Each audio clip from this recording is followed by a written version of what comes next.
Hello there. So, I haven't been around.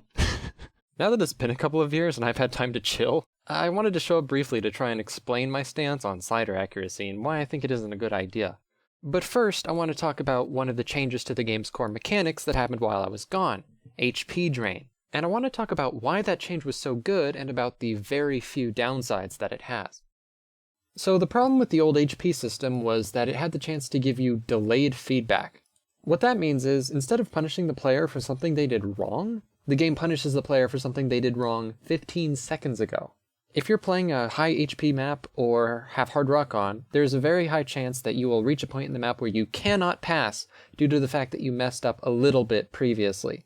Now, even though you're already doomed to fail, you might not know that, and the game lets you keep playing. So when the time comes to finally fail, it might not feel like your fault, because you're playing so well right now, and yet the game decides, nope, you died. It's very important that the player feels responsible for their mistakes. It can't be anyone else. So the new HP system is way better because when the game finally kills you, it happens right when you make a mistake. It makes failing the map feel like it was your fault again. It's so much better.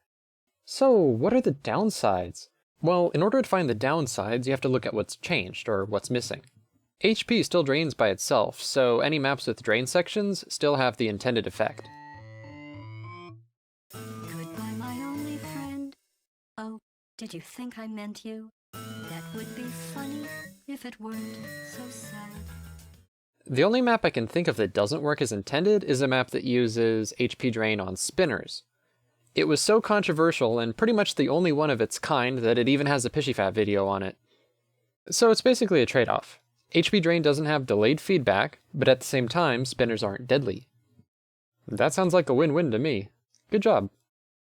So, the HP drain change is good, because the player feels like dying is their fault, not the game's.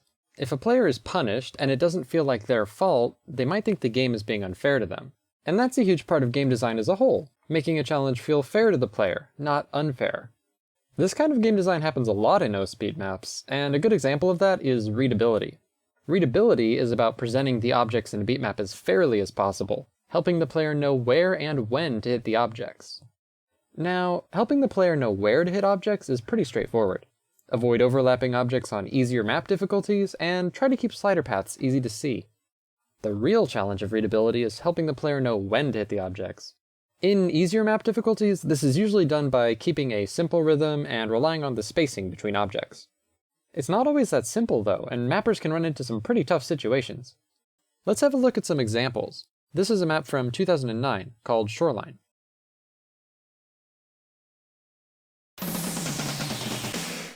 So, what just happened? Well, the player got a 100 on the very first circle, and there's a big reason for that. Let's restart the clip. So, the player has been asked to click on this circle to the beat, but there isn't a beat at all. In fact, in order to have a beat, or any rhythm at all, you need at least 2 sounds.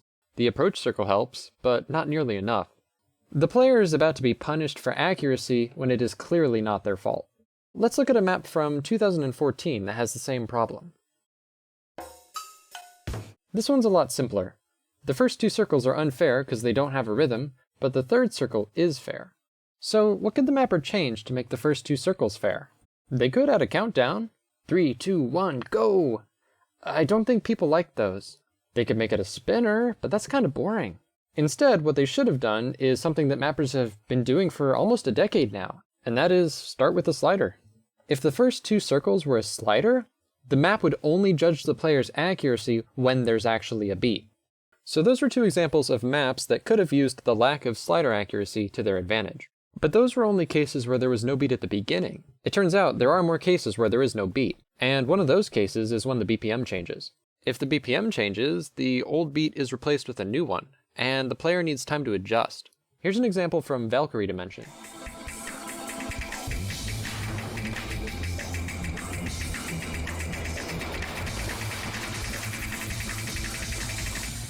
The BPM is speeding up a lot, so the map uses more sliders in order to avoid punishing the player.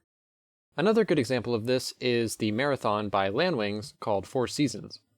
In this marathon, there's roughly 7 minutes of streams, jumps, really involved gameplay. Here's just a tiny bit of it.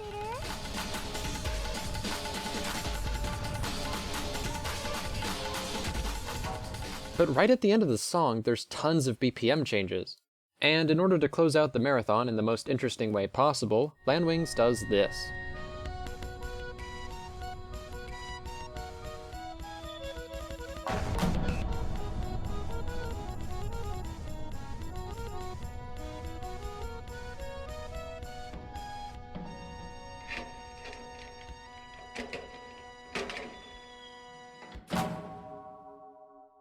The song sounds like it's fumbling around, and Landwings is able to put that into the map, but only because sliders don't have accuracy. So that's talking about BPM changes, but not every song has that. For the last example, let's look at something a lot of songs have, and that's rhythm changes. Rhythm changes can happen quickly and briefly, and mappers usually use slider ends to make up for it.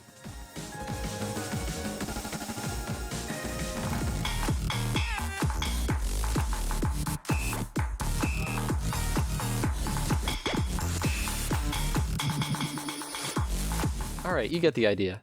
Fortunately for slider ends, slider accuracy doesn't affect them. However, slider ends aren't always an option, and at that point, it might be a good idea to use a slider start instead.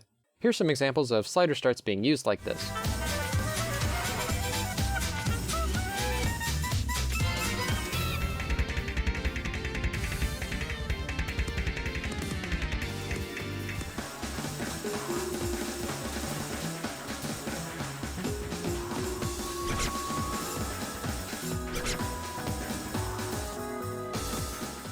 So, on the OS Laser blog, there's a little bit of text talking about slider accuracy. And it's actually really cool. It's acknowledging that a lot of maps are built around this concept. It's also showing an attempt to try not to break anything.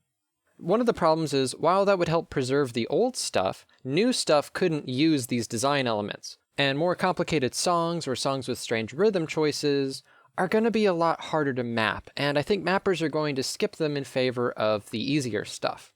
And that would be a huge shame, because one of the game's biggest draws is its sheer song variety. Also, even if older maps didn't have slider accuracy, it still wouldn't protect them, because going forward, players will be conditioned with slider accuracy in mind. So, much like a circle, if a player clicks on a slider, they'll feel like they could have been punished, even if they were never going to be. And that's going to change the feeling of every single map. So basically, adding slider accuracy is going to break older maps, and it's going to make newer maps harder to make and damage their song variety. But somebody came up with a really, really good idea, and I was absolutely shocked when I heard it. What if slider accuracy was a mod? Older maps wouldn't get broken, newer maps wouldn't be harder to make, the performance points system could recognize it and give you more points for it, players can just turn it on if they like it, or if they want more points. Mappers can design around it for their farm maps, and they will design around it. Gotta get those points. So that's pretty much it. Slider accuracy as a replacement is going to do a lot of damage to existing maps and make it harder to make new ones. As a mod, however, slider accuracy would be a cool new feature. A lot of players would use it, and a lot of maps would be designed around it. It's a great solution, and like the HP drain change, has hardly any downsides. So please consider it. I think it'd be really good. Alright, that's it. Thanks for watching.